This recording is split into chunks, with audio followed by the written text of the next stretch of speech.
Hello everyone, this is Linda Ferguson, Karen Nelson Bell, and we would like to welcome you to another episode of Platinum Prime for Life, the show where we share tips and tricks and our own personal stories on what has helped us live a Platinum Prime life.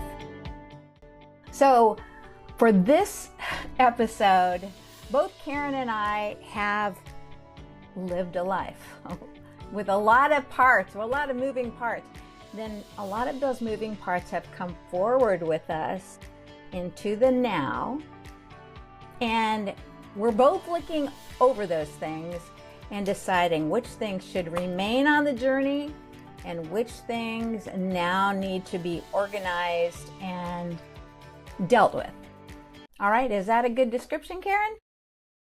I love the way you described it. It's way better than I could have possibly expressed what we're talking about here. It was good. How did you describe it? How did you describe it to me? I've been living a cluttered life and didn't really realize that it was affecting me. So, cluttered life. And your health. Mind. Yeah. How does it impact your health? That's what we're going to talk about. Stress. And stress, we know, stress is at the root of almost all illnesses. Inflammation, stress causes inflammation. And so when you're stressed by clutter, you don't even notice it. It creeps up on you and it affects you mentally, emotionally, and that affects your health. That's right. I agree with you. Absolutely. Okay. Well, I'm glad you agree. Now let's convince everybody else. No need to convince. So for people who want more on this particular subject that we're talking about today, there is so much online that is helpful, including a very famous book by Marie Kondo. Yeah, that changed everything, didn't it? For a lot of people, many people. Yeah, there's a worldwide movement to embrace her decluttering techniques. But let's just talk about personal stories. So since mine's a little bit simpler than yours, I'm going to start out with just something that happened yesterday. Okay. So I have been married now for going on 2 years. It's rolling around to 2 years. And it was combining my husband's household. I moved into his house, which he had lived in for about 15 years, with the things that I kept with me after downsizing in a big way and moving onto a boat with some things left in a storage unit and living just almost a nomadic lifestyle for a while, which absolutely I loved it, by the way, into moving into his home where we had duplicates of everything. So those duplicates of everything really included a lot of kitchen things. And even though it's a big kitchen, it's full of duplicates because I like my silverware better than his. And he had a bunch of pots and pans already. I had a bunch of pots and pans. And so there you go. The difference between us is it's easier for me to get rid of things. Not that he's a hoarder by any means, but he's someone who, once he has something in his life that sits in a particular place, it is permanently there for him. He gets very uncomfortable if I move things around, which I might do. Anyway, the short version of the story is we bought a new set of pots and pans, or a new set of skillets, actually, because every one of ours was getting a bit old and tattered and not in good shape, which meant we just added to too many already. And so yesterday, in trying to get something out for dinner, I was moving literally like 5 frying pans, 4 of which were exactly the same size. And so I took one and I set it on the counter. And when my husband came in, he said, "Why is that there? Do you want to get rid of it?" And I said, "I do. I want to throw it away." "Throw it away unless you're attached to it." And he said, "Well, actually, I am attached to it. We haven't used it in over a year." But do it for you. And I said, okay. So out of sight, out of mind, I tossed the thing away, and he actually felt better. So that tossing something away that you haven't looked at for a long time was the exercise we went through, because I had no relationship with that particular pan. To me, it was valueless. I had nothing on it. He looked at the frying pan and he saw all the dinners he'd made with it, when he bought it, that it was still in pretty good shape. It still had a useful life, maybe to someone who had some emotional attachment to it. And I got it. But I know he is less stressed by that simple action. And because he has a wife that will help him just ship things away that he doesn't need, that he has to take care of. So that's my mini story on decluttering for my husband, because it wasn't for me, it was his. But I was emotional support for him going through it. And so there you go for me. When you suggested this topic, it was one of those couples moments where I said, yeah, we literally just went through something like that, which in the long run, we won't have to do it later on when we do truly downsize from the big house we live in. You, on the other hand, let's share what you've been going through, which is quite different and yet the same. It was kind of the same, and really it happened yesterday, as yours happened yesterday, but it started when I was a kid, because my parents traveled the world, and they were both artists. My dad was an artist, my mother a writer, and they loved beautiful things, and they had beautiful art of sculpting, paintings, everything all over the house. And they collected. They were a collector, and I grew up thinking that collecting things was valuable. I inherited all of theirs. They loved, mother loved antiques, dad loved art. I have things from all over the world that they collected. And then I traveled the world, and because I followed in their footsteps, I collected stuff. Then as an entertainer, I got the idea that one day I might become famous and everybody would love to see my journey. So I kept all of my PR, promotional materials from the day. I kept all of my tapes and every scrap of paper where I wrote a song or had the beginnings of a song, because I had some hit records, and I have handwritten notes of what was in that song. So I grew up thinking that was a good thing to do, was to collect things. There comes a time, if you haven't seen those things for 10 years, there are things that I haven't seen for 20 years or 30 years. So I had just put things in boxes. And as a real estate investor, when you go to a house, let's say you have a house that the family has been foreclosed on, and they were forced to move quickly, and they left behind all their stuff. You wouldn't believe the stuff. I inherited a $5,000 duvet made out of not what's the not llama, but long-haired animal that you might make a Mohair? No. um, that's so funny. I can't think of the name of the animal, but it's a beautiful curly hair. It's like a mountainous goat type Okay. animal, Yeah. and it's a $5,000 thing. I inherited all kinds of things, and I cannot part with that. I cannot part with that coverlet. Sure. And I can't sell it. I've tried to sell it, and I'm loath to give it away. So anyway, I've gathered boxes, and I had to close down my house, my 7-bedroom home, 5,000 square feet in Las Vegas. I had to close it down and move and move. And when I did that, we went through 1,000 boxes. My friend helped me, and we threw away a lot of stuff. But I ended up with probably 200 or 300 boxes that were things Wow. that I said, I have to have these. Shipped them all to Florida, put them in storage, then decided that I didn't want to spend money storing it, because I'd been storing it in Vegas for 10 years. Now I'm going to store it for another 10 years and pay another 60 grand to store stuff that I don't even know. There might even just be trash in there.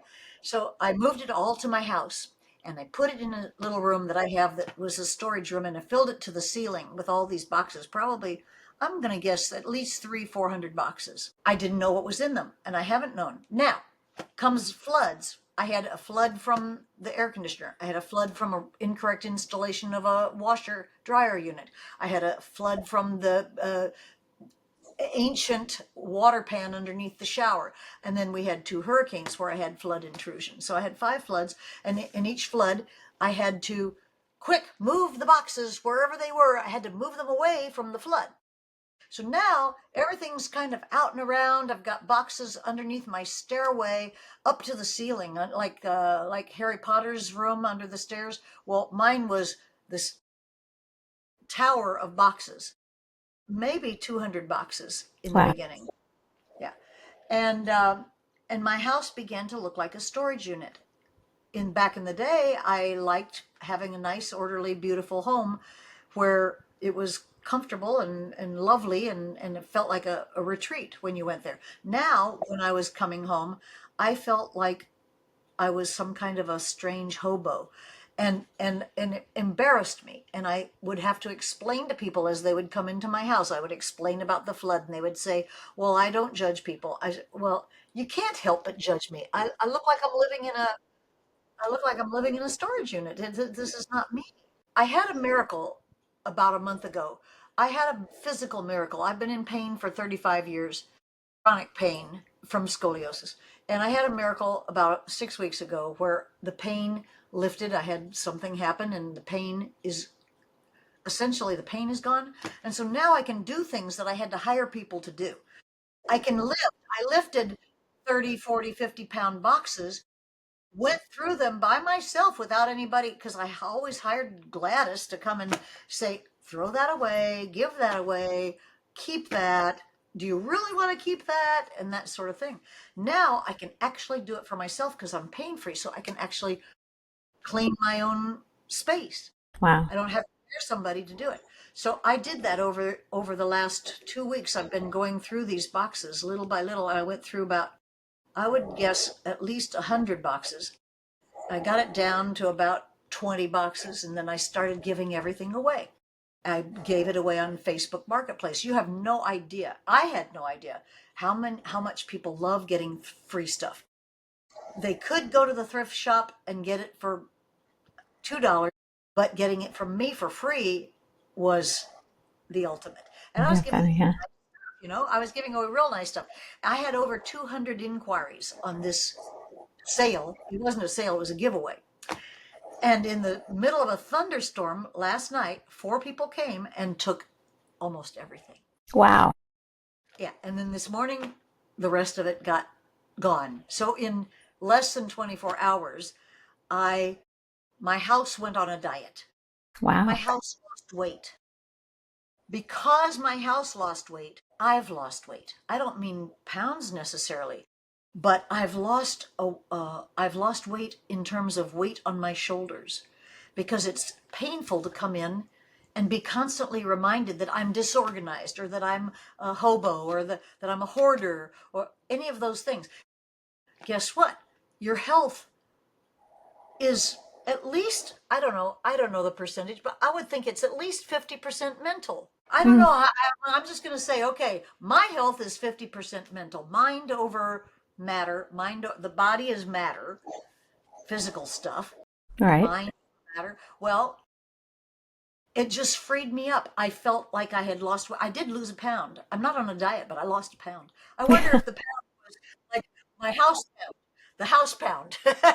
So it affects me. I feel healthier. I feel lighter. I feel fantastic. And if stress causes health issues, which we know it does, then getting your house decluttered, or your space, or your car, like every time you go to your car and you're like, I gotta get this car cleaned out. Oh, it's a reminder that you didn't do something that you knew you should do. So that's what's happened to me. I'm thrilled. I'm thrilled to be out of pain, number one, which that's a whole nother story for another day. To be out of pain after I almost can't claim it, to be honest, Linda. It's hard for me to say I'm out of pain. That's been 6 weeks now, and I almost can't even say it because I am afraid it's a placebo effect, or it's imagination, or wishful thinking, and it appears to be truth. So if it's true, then it's like a miracle. Good. It is a miracle. I love Something it. like a little miracle. No, for me, the effect it had on my future, the effect it had on me able to clean out my house by myself. And this morning, I broke a salt shaker on the floor, and I had to clean the floor. I can't clean the floor because I have my scoliosis. I can't clean the floor. I have to Mm, hire somebody to clean the floor. I mm. got down on my squat position and just cleaned up that glass and that salt, and Well done. like it was Uh, like I was so proud. Watch me do this. I wish I had a video of me cleaning up the floor. So, so that's why I say, yeah, this is a very exciting time to be, first of all, out of pain, and then second of all, to be losing, my house is losing weight. So now, are you done with your project? Are you No, done? Oh, no. The area under the stairs is now free of clutter. But if you want to see the rest of the house, that's a whole nother story. Give me your thoughts on this, Linda, okay. because you have family. I'm thinking I have many, I mean many, I must have at least 15 boxes of Christmas things, Christmas wrapping, Christmas gifts, Christmas decorations, Christmas this and Christmas that.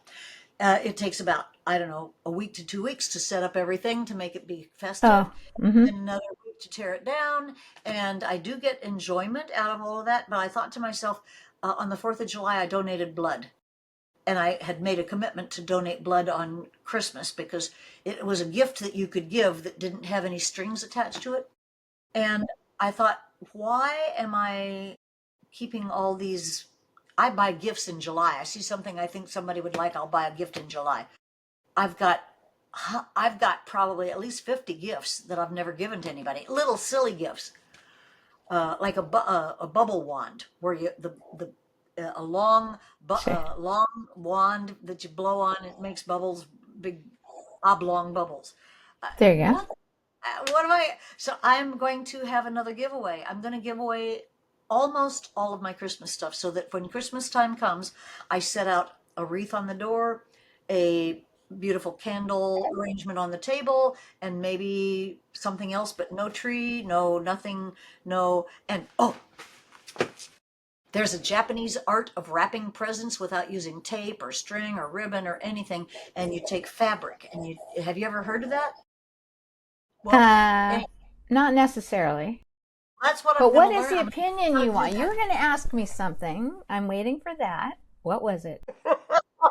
I I can see that actually do that. That's why. I don't have dementia. I don't have memory No, loss, no. but I don't remember what I was going to ask You you. were going to ask me about the Christmas things you've accumulated over Yes, yes, time. yes. Okay, so what do you feel about giving away all of your Christmas stuff? And giving away most of your Christmas stuff and not putting so much of an emphasis. Now you go all you I've seen your home at Christmas and it's beautiful. So what do you feel about what I've just said? What is your response to my notion that I'm not going to do that? Okay, and you want a yes or no answer? You want me to No, no, judge you? Okay, so I'm I going to want give your you thoughts. advice, which Yeah. is really good advice. It's Okay. what feels right for you. So if you store a bunch of things, I mean, the coolness of Christmas very often when you're decorating is you take out something and you say, oh, I got this when? That's true. When I was in Mexico or this. So it has a memory attached to it where someone else might look at it and just toss it because it has no significance. So for Christmas, especially, there are some people that it absolutely spiritually up, That's uplifts them. that's They right. love to just have the whole house decorated. And for other people, they don't need anything. It's just, maybe their Christmas cards go up or whatever. So it's what's right for you. And now, with that particular theme in mind, what's right for you, I'm going to actually interject something because this reminded me of something else. Again, a story for me, from me to y'all. But just recently, I've had two house guests stay back to back. So one stayed for a little over a week and then left, and the other stayed for a little over a week and then left. And then there's an aftermath. When you have someone staying with you, you have to shift things around to give them space in your life, depending on how close that visit was. So I moved out of this particular office, and then I had to put everything back. And I will tell you the stress, and it was stressful and it shouldn't be. I have a whole other office space I can move into. It's a little more compact. I happen to like living and existing in a compact lifestyle where I have everything readily at hand.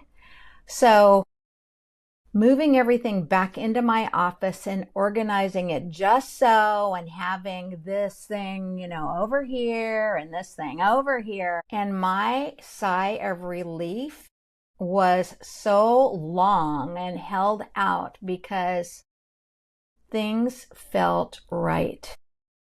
All of the flows of how I like to have a day set up fit again where they didn't fit before.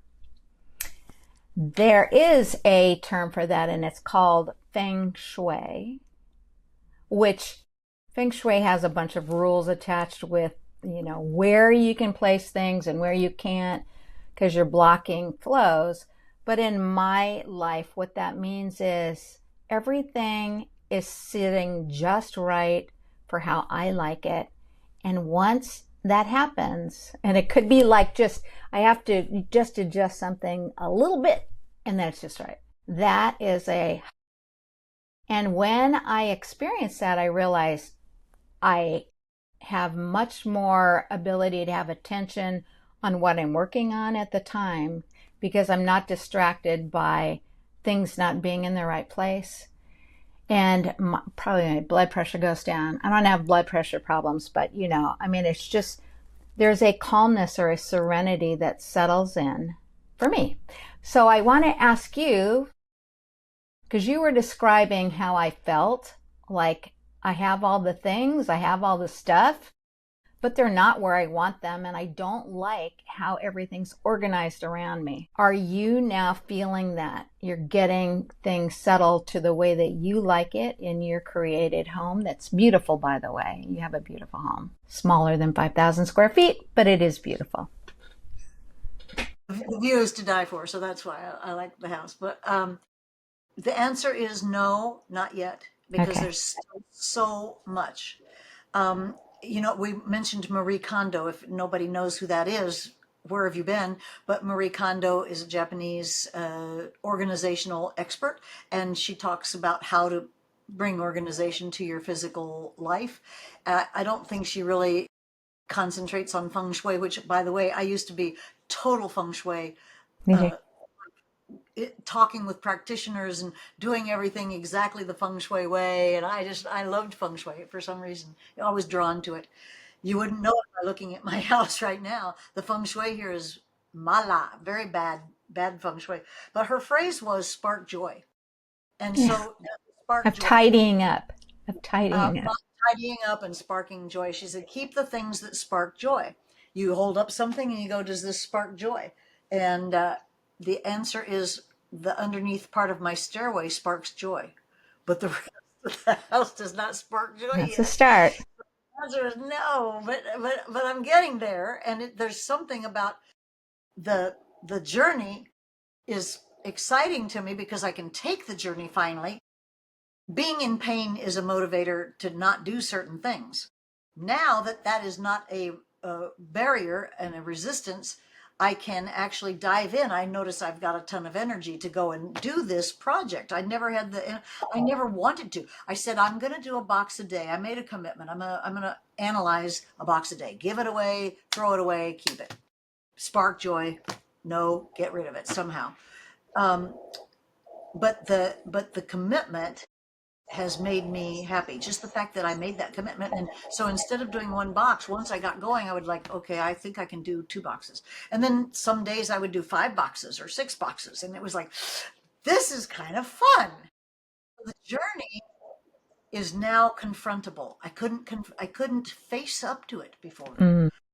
Face up to 100 and more boxes underneath the stairwell. I just couldn't. They were under a sheet, and I just let them stay there.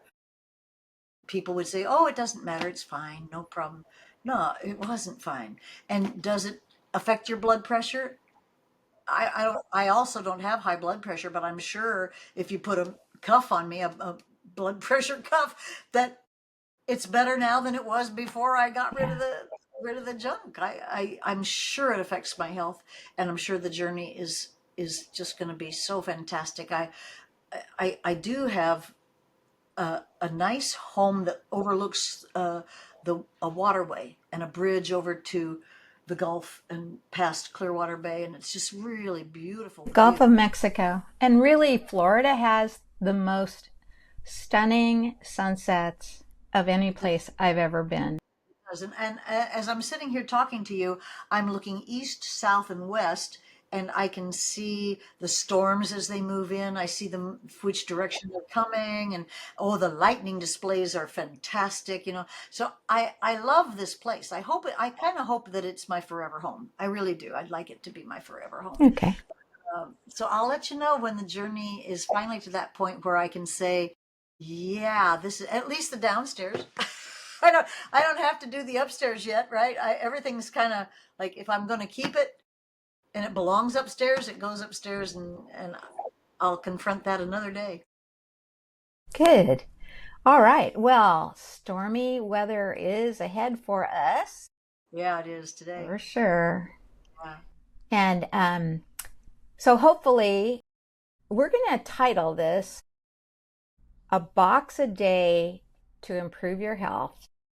Such a Box. miss. Doctor away. That's exactly right. But hopefully there have been some things that are shareable. And probably the key things that I want to stress, and you can add anything that I'm not bringing up, is one, make your space your own. For some people I know, clutter actually isn't a thing for them. They are more comfortable. They like mess a place up because it's too neat and it doesn't make them comfortable. So your own personal feng shui or sense of space is what you should go for. And you'll know you've hit it when you can let out that sigh of exactly how I want it to be at this moment in time. I'm happy. Yay. And if What you just it's, what's I that? love I love what you just said so much. I think you really wrapped it up in a nutshell, Linda. You know, when we pick a topic and then we just start talking, we don't Chat GPT doesn't outline us what we're supposed to say to you. We just talk, and we hope that we hope that you enjoy our conversations because you're listening into our conversations. But I think that last thing, that last paragraph, Linda, that was perfection. That was Okay, very good. All right. We love you all. We are going to wrap this one up for the week. So, from sunny at the moment, Florida, I say signing off for the week. Take care. Bye. Bye bye, everybody.